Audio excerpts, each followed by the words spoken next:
Lewis Hart for the Ring magazine. Delighted today to join with Frank Warren here in Manchester for what was quite an entertaining press conference. Obviously Joe Joyce, Filip Hrgovic, but what seemed to steal the show was Jeamie and David Adeleye. Another table flip, but yeah. Frank, first things first, are you okay? How's things? Yeah, I'm okay. I could do without all the excitement at my age, but yeah, it's all okay. Yeah, absolutely. I guess we'll firstly touch on that. David Adeleye and Jeamie sort of caught fire on Monday, really, with a heated TalkSport off-air sort of incident. Sort of spilled through to today as well. Seemed like to really get on each other's nerves, which makes for a good fight. But what did you make of all that back and forth there? Well, I don't, back and forth's all okay. I don't like all the rest of it. The tables going over, and that's not my cup of tea. But I didn't realise how much was going on behind the scenes between the two of them. But they know each other well. They've sparred with each other over the years.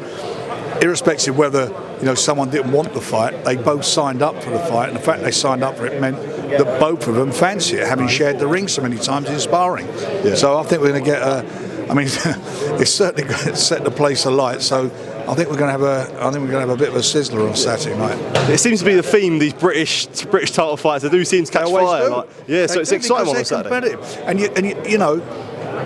the winner of that goes on to the next level. Yeah. Go fight for a European, gets in the top 10 of the world. That's what it's all about. Yeah. And they know what's at stake, especially as you've got this division that is absolutely on fire at the moment. Yeah. The heavyweight division, all these good fights that are being made. A lot of them involving British fighters. It's fantastic. Yeah. Joe Joyce, Filip Hrgovic, obviously the main event. A real big one for Joe, especially at this point in his career, and a big one for Filip. I guess how excited are you for Saturday night in a fight that has, in a glamour division, the heavyweight division, but has a lot of implications for both fighters? It does, and it's one of those fights where, especially at their older heavyweights. Look, we've got a trio of really good fights on Saturday night, of heavyweight fights. That's without a fantastic undercard.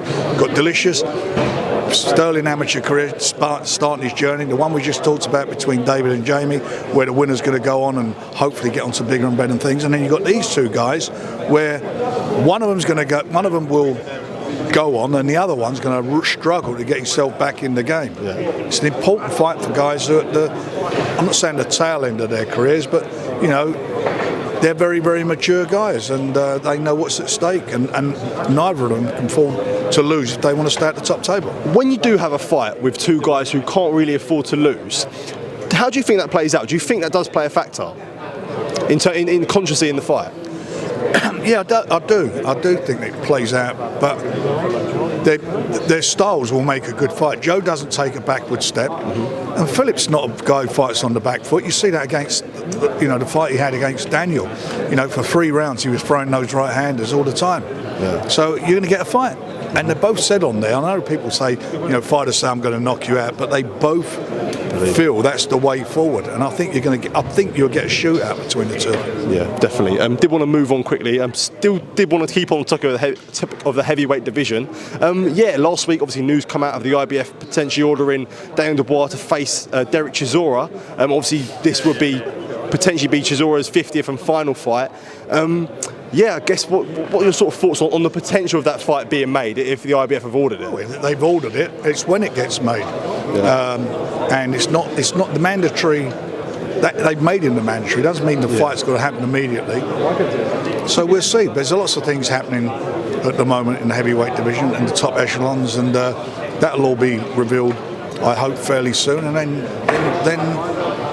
you're going to see some more really good fights, and you're going to see guys who are going to be in great positions, either being mandatory challengers, interim champions, who are going to be fighting the winners of those fights. I spoke to Don Charles, who's obviously former trainer of Derek Chisora and trains down to one now, and he spoke about, he said ideally for himself he'd find the fight obviously difficult because of his affinity to Chisora, but I guess for yourself, how much of a weird dynamic do you think that would be, that Chisora's 50th final fight would be the guy who sort of was a long-term trainer for him? Well, it's funny, isn't it, and ironic how things work out, but having said that, that's boxing. They're professional fighters. It happens. I've seen guys who are friends fight each other in fights. On the night they're not friends, and afterwards, they're mates again. But that's the business we're in, and they're professional guys, and they know what they want. All of them want to fight for the world title, and more importantly, they want to win it. Yeah. And as I was saying at the press conference, it's the liveliest division at the moment. It's a very lively division. Obviously, the main sort of option for Dubois would be Alexander Usyk, but let's say Chisora was an option. Given throughout the years, a lot of people have sort of called for Chisora to retire. When he potentially faces like a young, upcoming, hungry fighter like Dubois is, who's right in his prime, is there a right for people to be concerned about that, or is it looking at it from a point? Look, the IBF have ordered it as well. So what could he's the mandatory. He got to be the mandatory by winning the fight. He got there by being he's number one because he beat Joe, which was an eliminator for that. So he's there by merit. He's licensed by the Boxing Board of Control. He has all his medicals. Do I like guys at a certain age fighting? No, I'm not really it. And let's get it right. A couple of years ago, I was calling for him to retire. But having said that, it certainly proved me wrong. Yeah. And that was a cracking fight between him and Joe. Mm-hmm. Yeah. Does that fight do Wembley, do you think? I think on the strength of Daniel's win against AJ and the reaction we've had from it, certainly from the crowd, I think it would do Wembley. And I think the fact that if that happens with Derek and it's his 50th fight, I think it's a no-brainer. Yeah. You see the turnout again. Look at Derek's last fight here. Mm-hmm. I mean, the crowd, did they get behind him or not? Yeah, for sure. Before I do let you go, Frank, I do have to ask about obviously big news that come out. Liam Cameron on Talk Sport spoke about a contractual dispute in the fight with Ben Whittaker. It seemed like the deal was Liam signed for 12 rounds. Looks like Whittaker signed for 10 rounds. I guess Liam being a Queen's fighter, where do you stand with the whole situation and a clear mess up of the contracts? Well, it's nothing. That's not our fault or anything to do with us. His team, Lee Eaton, who's his manager, Queensberry's promoter. There was negotiations on his behalf.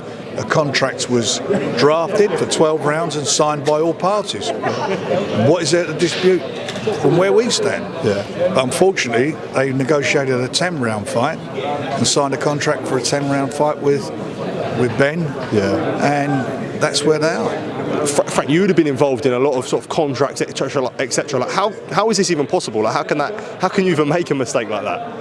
I've never been involved in anything like that. So. Yeah. But like in terms of something like, as I say, like how do you think it gets to a point where the rounds are messed up? You're asking the wrong person. Okay. Rounds are not messed up for us. Yeah. And the rounds are not messed up for Ben. Mm-hmm. Yeah. They signed the contracts. Because I guess when you look at it from like a neutral point of view, do you feel like it's a case of obviously Liam has a right to sort of complain, but is it also a point where Ben has a right as well because he signed for 10 rounds? So just stop. They signed contract for what was negotiated, and that's it. Yeah, that's it. Then neither fighter to blame. Yeah, of course. Yeah. No one put their arm up their back to sign it. The promoters to sign it. The promoters sign it. Mm-hmm. It's not just the fighters. Is there a chance that the fight doesn't happen? No, I think it'll happen, and there's just got to be some accommodation have to be reached. Okay, Frank, always a pleasure. Appreciate the time, and all the best on Saturday. Thank you. Cheers.